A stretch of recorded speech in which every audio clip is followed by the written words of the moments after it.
Sun international, Visakhapatnam, Hyderabad 8575795757. ప్రధాని Narendra Modi AP విషయంలో సానుకూలంగా ఉంటారా అన్న విషయంలో పలు సందేహాలు వ్యక్తమవుతున్నాయి. 2014లో ఎన్నికల ప్రచారంలో భాగంగా ఏపీలో పర్యటించిన సందర్భంగా మోడీ రాష్ట్రానికి పలు వాగ్దానాలు చేశారు. అయితే ఆ తర్వాత వాటిపై సీత కన్నేశారు. ఏ హామీని పూర్తిగా అమలు చేయలేదు.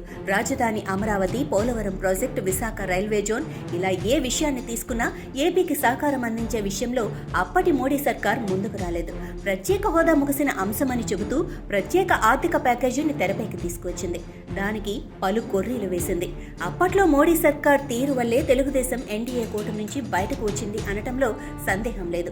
ఆ విషయంలో తెలుగుదేశం అధినేత చంద్రబాబు అప్పట్లోనే పలుమార్లు స్పష్టత ఇచ్చారు.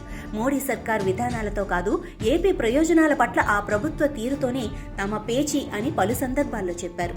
సరే, 2019 నుంచి 2024 వరకు, అంటే ఏపీలో జగన్ సర్కార్ అధికారంలో ఉన్న కాలంలో కేంద్ర ప్రభుత్వానికి అసలు ఏపీ గురించి ఆలోచించాల్సిన అవసరమే లేకుండా పోయింది. ఎందుకు అంటే రాష్ట్రంలో అధికారంలో ఉన్న జగన్ సర్కార్కు ఏపీ అభివృద్ధి పట్ల ఎలాంటి పట్టింపు లేకపోవటమే.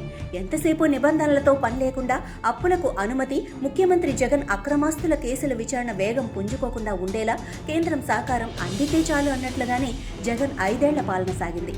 సరే, 2024 ఎన్నికలలో జగన్ సర్కార్ గద్దె దిగింది. ఆంధ్రప్రదేశ్లో తెలుగుదేశం, జనసేన, బీజేపీ కూటమి అధికారంలోకి వచ్చింది. చంద్రబాబు ముఖ్యమంత్రిగా పదవి బాధ్యతలు చేపట్టారు. ఇప్పుడు పరిస్థితి మళ్లీ 2014 లాగే మారింది. అప్పటికి ఇప్పటికీ ఒక్కటే తేడా.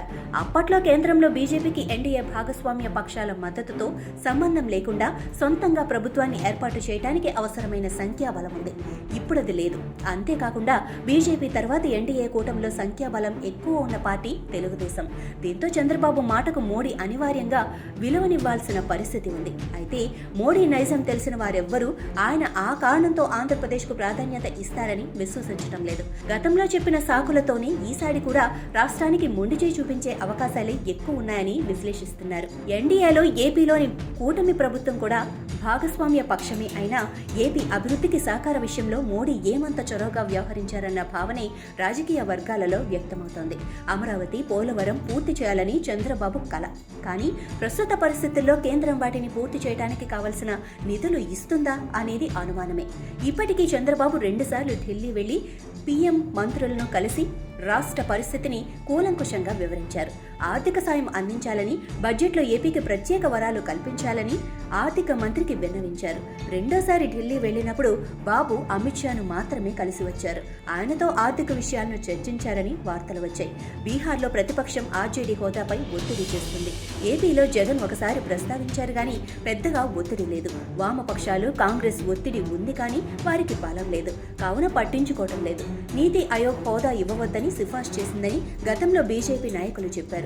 ఏది ఏమైనా అంచె నిష్ఠూరం కంటే ఆది నిష్ఠూరం మేలన్న సామెత ప్రకారం హోదా లేదా భారీగా నిధులు ఇస్తారా లేదా అనే విషయం కేంద్రంతో తేల్చుకోవడమే బెటర్ అని తెలుగుదేశం వర్గాలు భావిస్తున్నాయి.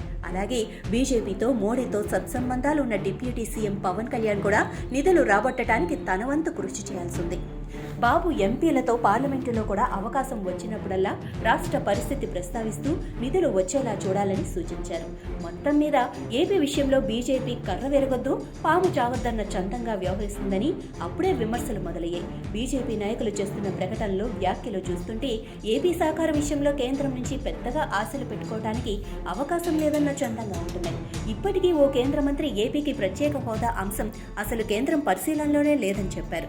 తెలుగుదేశం గ్యారంటీలతో కేంద్రానికి కానీ బీజేపీకి కానీ సంబంధం లేదని బీజేపీ ఏపీ నాయకులు అంటున్నారు. దీంతో కేంద్రం నుంచి ఏపీకి సహకార విషయంలో అప్పుడే అనుమానాలు వ్యక్తమవుతున్నాయి.